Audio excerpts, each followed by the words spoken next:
Halo, Assalamualaikum warahmatullahi wabarakatuh. Berjumpa lagi pada mata kuliah evaluasi pembelajaran PAUD. Nah, topik kali ini kita akan membahas tentang teknik observasi, yaitu skala jenjang, sampling waktu, peristiwa, dan wawancara. Yuk, kita bahas bersama-sama materi ini ya teman-teman. Pertama-tama, flashback pertemuan sebelumnya. Yang pertama adalah pengertian observasi. Nah, seperti yang kita sudah bahas bahwa observasi ini adalah teknik sistematis untuk mengumpulkan data melalui pengamatan langsung terhadap subjek atau situasi tertentu. Nah, tujuannya adalah untuk memperoleh data yang akurat dan relevan sesuai dengan tujuan penelitian. Nah, teman-teman, mengapa teknik observasi ini penting? Karena yang pertama, membantu mengungkapkan informasi faktual tentang perilaku atau kejadian tertentu. Kemudian digunakan untuk memahami dinamika interaksi dan perkembangan anak. Jadi teknik observasi ini sangat penting ya teman-teman. Berikutnya adalah skala jenjang. Nah, skala jenjang ini apa sih? Skala jenjang ini merupakan salah satu metode evaluasi yang menggunakan skala untuk mengukur tingkat kemampuan atau karakteristik tertentu. Jadi skala jenjang dari judulnya aja udah ada skala, berarti ada skala 1, 2, 3, 4 atau 1, 2, 1, 2, 3, 4, 5 atau baik, sangat baik gitu ya teman-teman. Nah, contoh penggunaannya. Nah, misalnya, menilai tingkat kerjasama anak dalam aktivitas kelompok, seperti kurang baik, baik, atau sangat baik. Atau kalau sekarang ini kita pakai mulai berkembang, cukup, berkembang sesuai harapan, berkembang sangat baik, ya. Nah, skala jenjang ini ada keunggulan dan kelemahannya, teman-teman. Yang pertama, mempermudah pengukuran data kuantitatif yang berkaitan dengan angka, karena kuantitatif pasti angka. Ya, tentu saja skala jenjang ini akan mempermudah karena skala jenjang kan ada nomornya. 1, 2, 3, 4. Nah, itu tentu akan menjadi keunggulannya skala jenjang ini. Kemudian, keunggulan lainnya adalah hasil yang diperoleh ini bersifat objektif dan terstruktur. Jadi, karena 1, 2, 3, 4 ini akan menjadi objektif dan terstruktur ya, teman-teman. Nah, adapun kelemahan dari skala jenjang ini adalah kurang menggambarkan aspek kualitatif secara mendalam. Ya, karena tidak ada diceritakan di skala jenjang ini. Oke. Pengukuran yang berikutnya adalah sampling waktu. Sampling waktu ini adalah teknik observasi yang dilakukan pada interval waktu tertentu untuk mencatat perilaku atau aktivitas. Sampling waktu ini ada waktunya ya teman-teman. Nah, contoh penggunaannya adalah misalnya mencatat jumlah interaksi verbal anak selama 5 menit atau setiap 30 menit dalam sesi pembelajaran. Nah, misalnya kita lihat kemampuan berbicara anak, misalnya contohnya ya, mau melihat kemampuan bahasa permulaan anak. Jadi dilihat selama 5 menit itu anak sudah mampu mengucapkan berapa kosakata anak. Gitu. Itu contohnya ya. Kemudian sampling waktu, ini teman-teman juga punya keunggulan dan juga kelemahan. Keunggulannya adalah ini efektif dalam mengidentifikasi pola perilaku pada waktu tertentu. Jadi misalnya 5 menit anak sudah harus bisa ini, misalnya menggambar ya. Nah, kita mau melihat kemampuan kita mau melihat misalnya kreativitas anak, coba menggambar dalam 10 menit berapa banyak kreativitas yang dia buat. Nah, ini misalnya contoh keunggulannya ya. Jadi dapat dilihat dari situ. Kemudian cocok untuk melihat perubahan dalam perilaku. Ya. Kemudian kekurangannya adalah memerlukan konsentrasi yang tinggi atau fokus tinggi selama pelaksanaan. Nah, ini sebenarnya kelemahannya ini kan misalnya anak butuh waktu 5 menit. Tapi ternyata selama 5 menit itu anak konsentrasinya kurang atau dia terdistraksi dengan teman-temannya atau dia belum siap. Jadi inilah yang membuat kurang akurat ya. Inilah yang harus jadi pertimbangan guru atau pendidik kalau mau memakai sampling waktu. Anak-anak harus betul-betul sudah siap. Jadi selama waktu tersebut bisa pengamatan dilakukan secara akurat. Kemudian berikutnya adalah sampling peristiwa.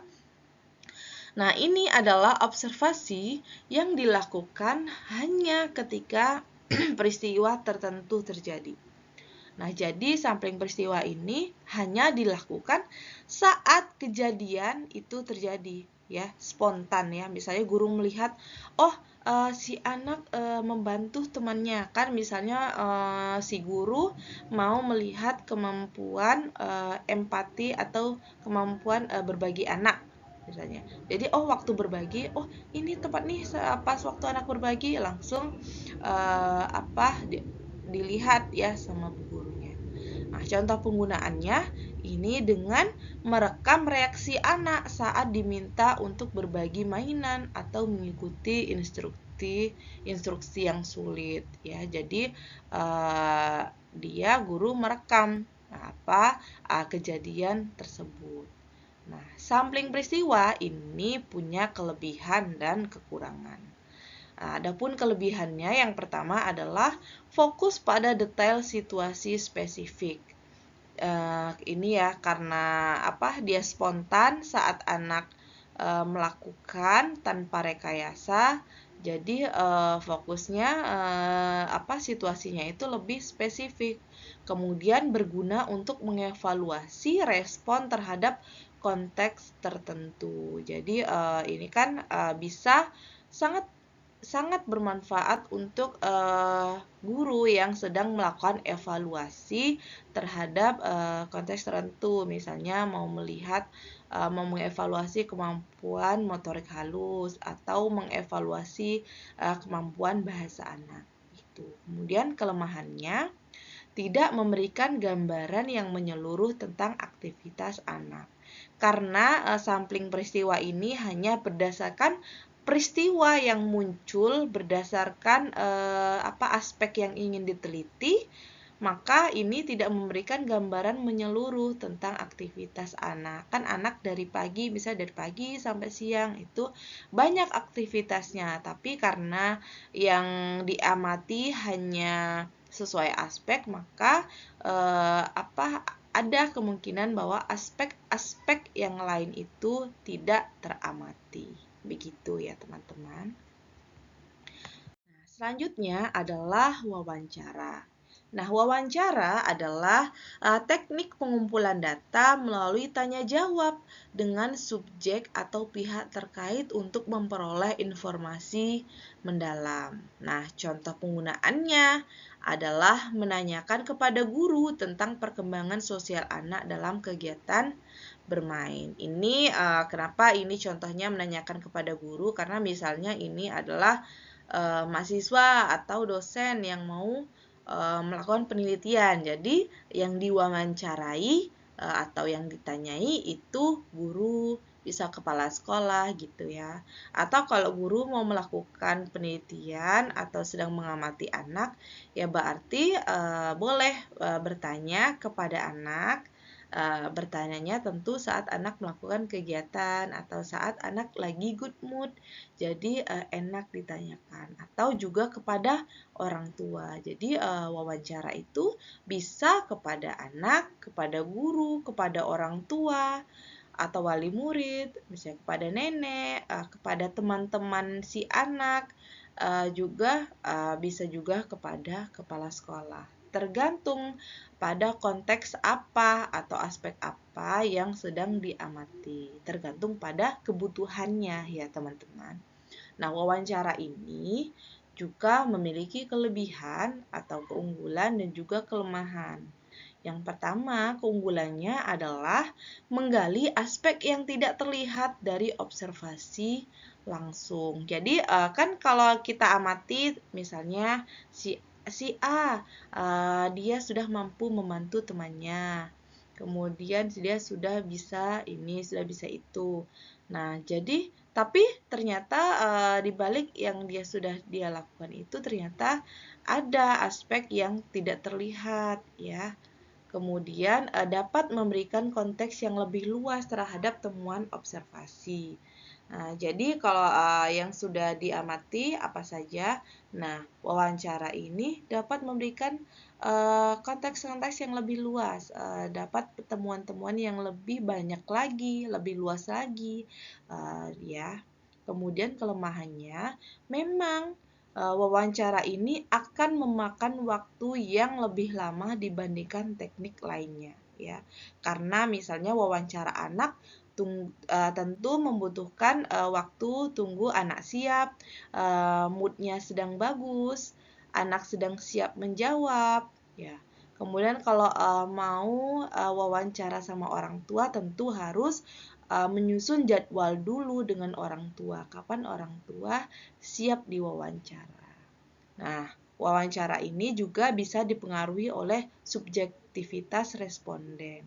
Tentu kadang kalau yang diwawancara misalnya siapa, kadang pewawancara ini memang bisa subjektif ya, apalagi misalnya yang diwawancara orang tua dan ternyata orang tua itu adalah teman dekat atau tetangga atau kenal sama guru. Jadi kan tentu itu bisa subjektif ya, begitu teman-teman. Nah, sekarang adalah perbandingan teknik observasi. Nah, ini ada perbandingan teknik observasi antara skala jenjang, sampling waktu, sampling peristiwa, dan wawancara. Ini masing-masing memiliki keunggulan dan kelemahan seperti yang sudah dibahas sebelumnya. Skala jenjang ini keunggulannya adalah lebih objektif dan terukur. Adapun kelemahannya adalah kurang mendalam.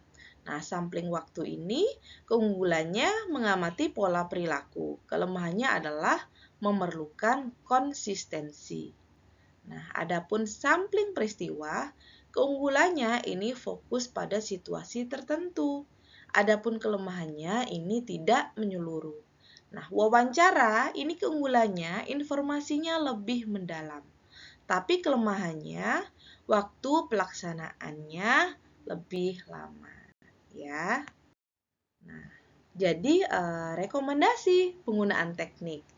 Nah, skala jenjang ini teman-teman cocok untuk menilai aspek kuantitatif seperti tingkat kemampuan atau karakteristik tertentu. Jadi, kalau teman-teman penelitiannya kuantitatif atau mau melakukan penelitian kuantitatif atau mau mengukur angka, teman-teman pakai skala jenjang. Nah, kalau sampling waktu ini gunakan untuk mencatat pola perilaku pada interval pada waktu tertentu. Nah, kalau sampling peristiwa ini sangat ideal untuk menganalisis respon spesifik dalam situasi tertentu. Misalnya kita mau lihat kemampuan sosial emosional, ya tentu itu dilakukan pada peristiwanya saat peristiwa itu muncul. Nah, ini cocok sekali kalau mau pakai sampling peristiwa. Nah, adapun wawancara, bermanfaat untuk menggali informasi tambahan yang mendalam. Nah, wawancara ini kebanyakan dan sangat tepat apabila dilakukan pada penelitian kualitatif ya, teman-teman. Kemudian, teknik observasi ini yang beragam memberikan fleksibilitas dalam pengumpulan data sesuai dengan kebutuhan penelitian. Kemudian, pentingnya teman-teman, guru, pendidik untuk memahami keunggulan dan kelemahan setiap teknik untuk memilih metode yang paling sesuai dan efektif untuk digunakan sesuai dengan kebutuhan. Kemudian, observasi yang terencana dengan baik ini akan mendukung proses pengambilan keputusan yang tepat dalam konteks pendidikan dan pengajaran, ya. Nah, jadi dapat disimpulkan bahwa teknik observasi seperti skala jenjang, sampling waktu, sampling peristiwa, dan wawancara ini semuanya memiliki keunggulan dan kelemahan masing-masing. Nah, pemilihan teknik observasi ini harus disesuaikan dengan tujuan evaluasi dan karakteristik subjek. Kombinasi beberapa teknik ini dapat memberikan hasil yang komprehensif. Jadi, apabila teman-teman atau guru ingin melakukan mau melakukan observasi, ini harus benar-benar tahu gimana teknik-teknik atau cara yang baik sehingga dapat mengkombinasikan dari beberapa teknik ini sehingga hasilnya ini dapat dapat menghasilkan hasil yang lebih objektif, komprehensif ya, teman-teman. Oke, teman-teman, demikianlah materi kita pada topik kali ini. Terima kasih atas perhatiannya. Semoga materi ini bermanfaat. Wassalamualaikum warahmatullahi wabarakatuh.